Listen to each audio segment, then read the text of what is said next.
All right, just a quick one here from Dragonbeard. Sorry, I've been really busy lately, but there's some stuff going on in Canada. So should be of interest to people who are not even in Canada, simply because of the magnitude of how out of control things have gotten here. I don't know if you've heard anything about this. Normally, the media likes to talk about how Trudeau smiles and dresses. That's our prime minister. And for anyone that doesn't know, our prime minister has control over executive decisions and is the leader of the House, which means legislative authority. That doesn't mean that he's all powerful with that stuff. It just means that he has a lot of authority there. Right here on the top, you have the minister. Until very recently, it was Honorable Jody Wilson-Raybould. Now, she's our Attorney General. She is in charge of making sure our judiciary is independent, meaning that it's not politically tampered with. That's obstruction of justice. And what's come to light over the last few months through testimony, the Prime Minister constantly trying to gag the Attorney General because of her inability to speak publicly because of her position and what goes along with it, has come to a head recently because she released leaked out audio of a phone call between her and one of our Prime Minister's leading figures. All this has resulted in a Prime Minister who has constantly bragged about his credentials as a feminist, showing that he's willing to attack women, throw them under the bus, including one who's an Aboriginal, or in Canada we tend to call them Native American. Well, in America it'd be Native Americans, but Native. She's a Native. She's from a riding in British Columbia, which is not taking this very well. But if you look underneath here, she is in charge of protecting and regulating all of the areas of prosecution and regulatory law for the country. And, I'll just quickly jump over here. This is obstruction of justice. And anyone who willfully attempts, there's 3 different categories here. The one I believe that they're concerned about here is anyone guilty of obstruction of justice without restricting the general subsection 2. Everyone shall be deemed willfully to attempt to obstruct, pervert, or defeat the course of justice, who in a judicial proceeding existing or proposed dissuades or attempts to dissuade a person by threats, bribes, or other corrupt means from giving evidence. And what was done here was that through harassing and then putting out veiled threats, not of physical harm, but of career harm, the government of Canada attempted through these different operatives of the Prime Minister's office to have a company called SNC Lavalin have criminal charges dropped that were being brought by an independent prosecutor in exchange for some petty fines. So basically they get off on all of it. And so experts here are screaming that this is definitely an attempt to subvert justice. But the Prime Minister has attempted to continue as if he's just being misunderstood. So let's listen to a judge talk about the situation really quickly here. Now let's bring in Mary Ellen Turpel-Lafont. She is a former Saskatchewan judge and a professor of law at the University of British Columbia. She has joined us before to provide her analysis on this story, and she's with us again tonight. Mary Ellen Turpel-Lafont, thanks for joining us. Thanks for having me back. Now, you've heard the conversation. How would you describe that telephone conversation between Jody Wilson-Raybould and the clerk of the Privy Council, Michael Wernick?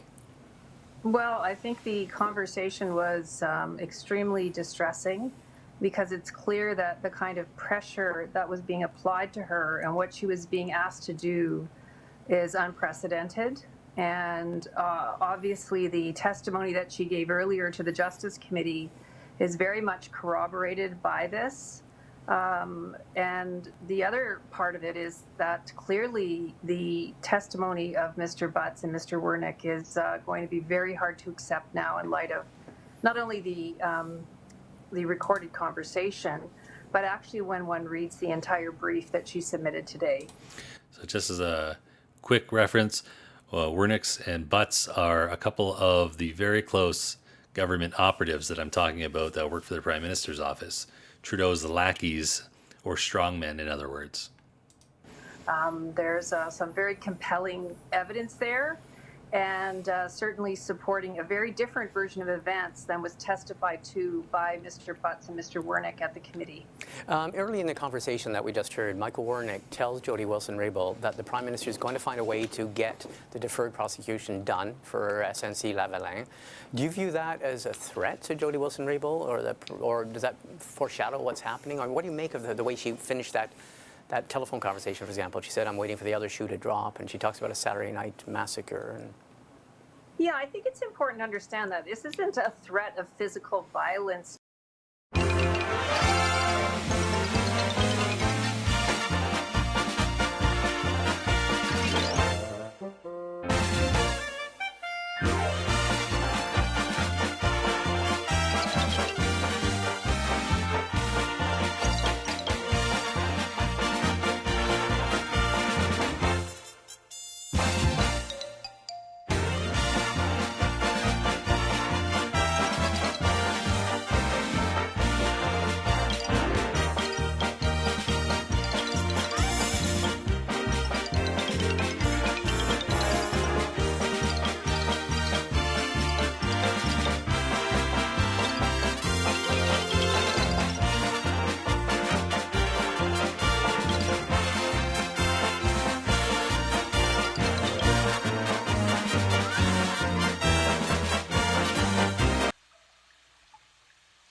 Let's go.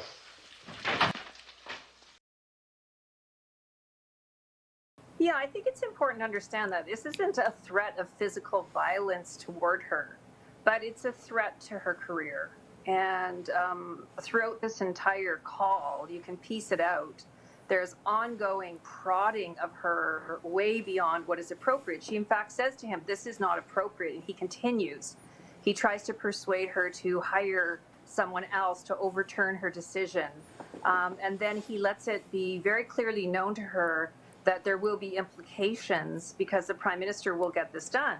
And this is exactly the kind of information that suggests a line has been crossed. Now, maybe the line was only crossed by Mr. Wernick, but they're describing a whole cast of characters that have been giving this pressure to her. And also her brief. I just want to come back to the brief she filed today. There's a few things in that brief that we learned for the first time that I was quite shocked by. Like what? Can you give some examples? Well, yes, I was shocked by the fact that Mr. Butts told her Chief of Staff, Jessica Prince, that Kim Campbell, as Attorney General, had done something exactly the same, and she should do what Kim Campbell did for former Prime Minister Mulroney. And that was around the David Milgaard prosecution. And so her brief talks about how she actually had a meeting with the Right Honourable Kim Campbell to explore what Mr. Butts had said and say to her, "Did this ever happen to you when you were Attorney General?" And Right Honourable Kim Campbell says, "This never happened. This would never happen. This situation is completely inappropriate." She says, "Not only would I, as Minister of Justice," this is Kim Campbell speaking, "never do this, but the Right Honourable Prime Minister Brian Mulroney would never have done it either." And remember, Kim Campbell was his Minister of Justice at the time. Okay, so by the way, this is from CPAC. I don't know what's left to add to what she's just stating there. We have a prime minister that's sending not only harassment but threats to our attorney general, and all for a company that's been breaking the law that he feels is on his side politically and that can give him what he wants. This is abuse of power in the worst kind of way. And I think it's worth noting, just in passing for anyone who's been watching what's going on in America, that everything that's been going on for the last 2 years with Donald Trump has been premised on false information that leads to the next level of people calling for that false information being the basis for an investigation, et cetera, et cetera. And you can see here that when it comes time for real evidence to be brought forward against a powerful leader and his standing party, it is important that we do not get ourselves worked up every time someone makes an accusation. There needs to be good grounds, or else it becomes like a crying wolf scenario. How many people are not even in Canada paying attention to this, or are dismissing it, or they don't have time for it? if you can corrupt justice as the prime minister, then there is nothing you cannot do. It's really quite a frightening situation, and I hope that it's simply being underreported how upset people are. I know he's gotten a lot of easy passes from our media up here, which receives millions upon millions of dollars from the Trudeau government to subsidize them because they are the old school media and they're losing money to online alternative media.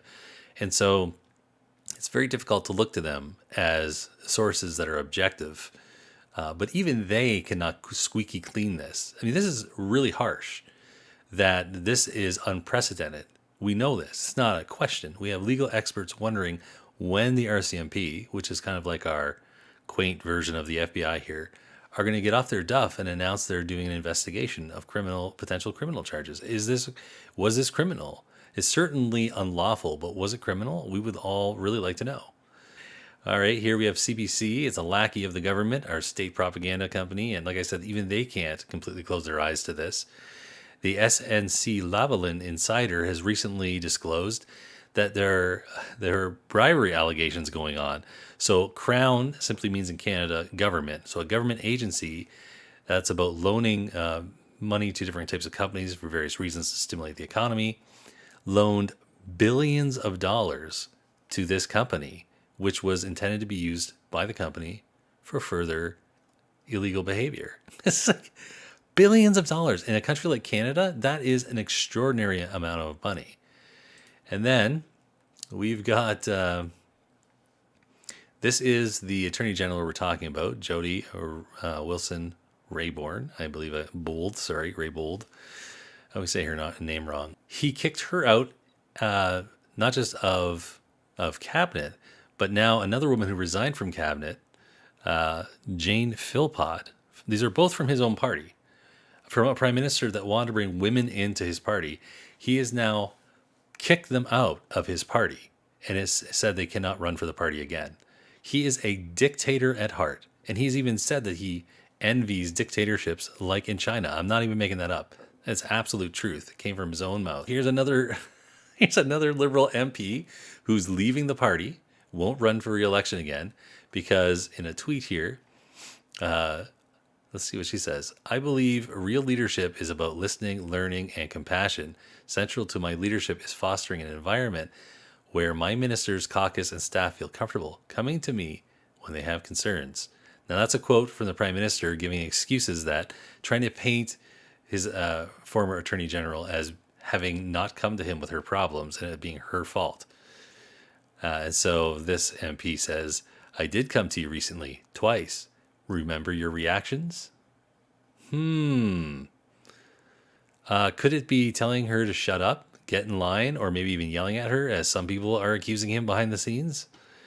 The little ignorant tyrant who is a spoiled child is getting more and more out of control.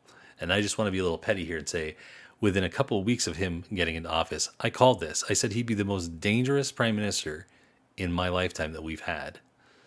And he is completely out of control. Here's some fine pictures of him in his capacity as prime minister. Here's another, I love all the screaming pictures. And I think there's a reason that we can start identifying why some world leaders might not want to shake his hand. If he behaves like this to them behind the scenes, then what can be expected?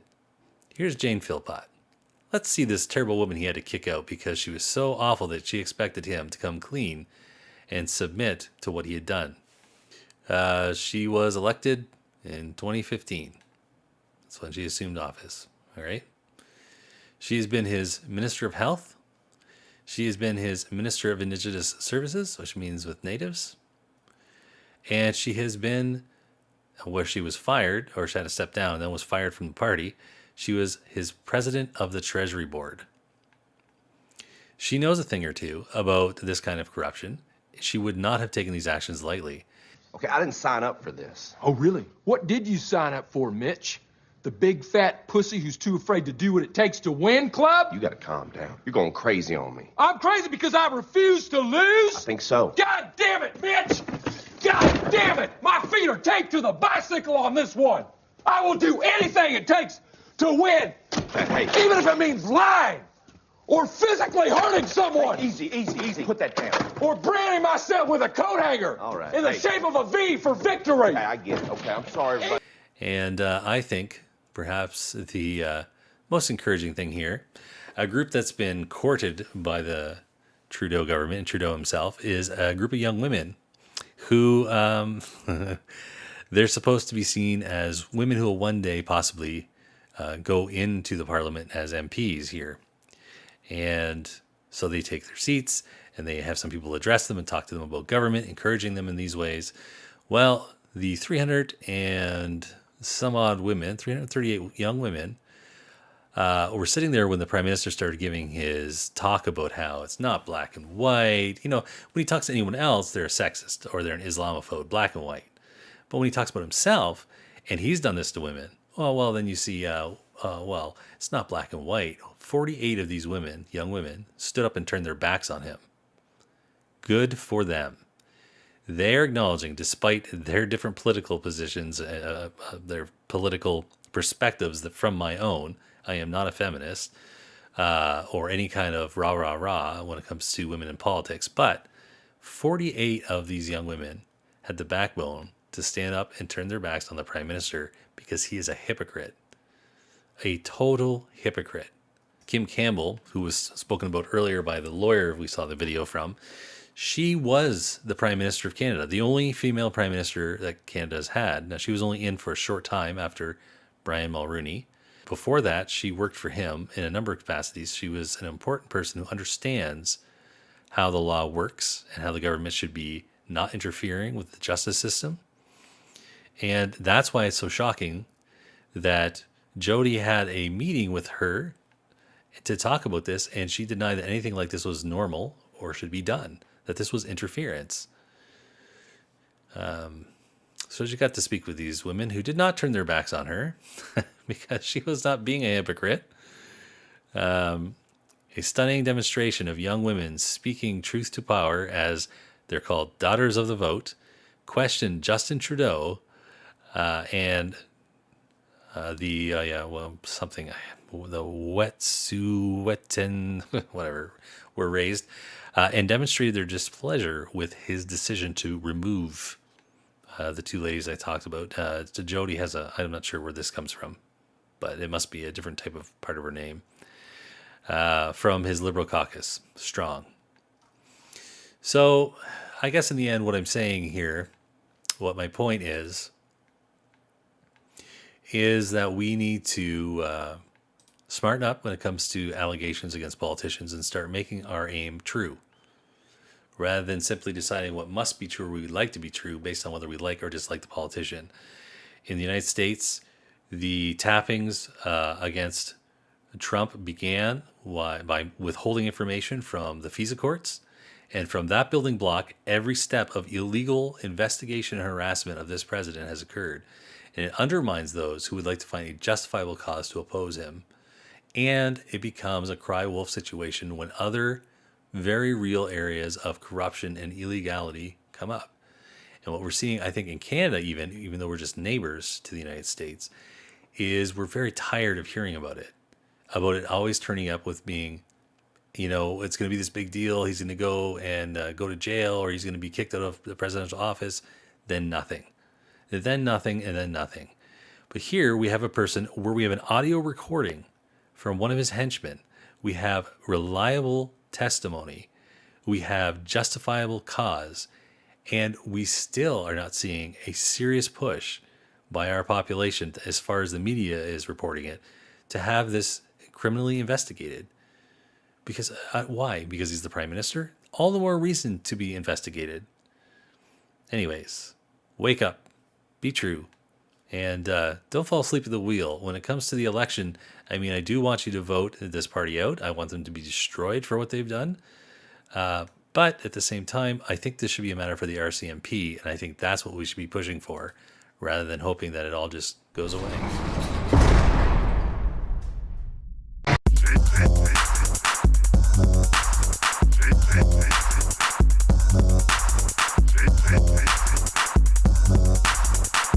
All the world owes me a living. Deedle-da. Yodel-diddle-dum.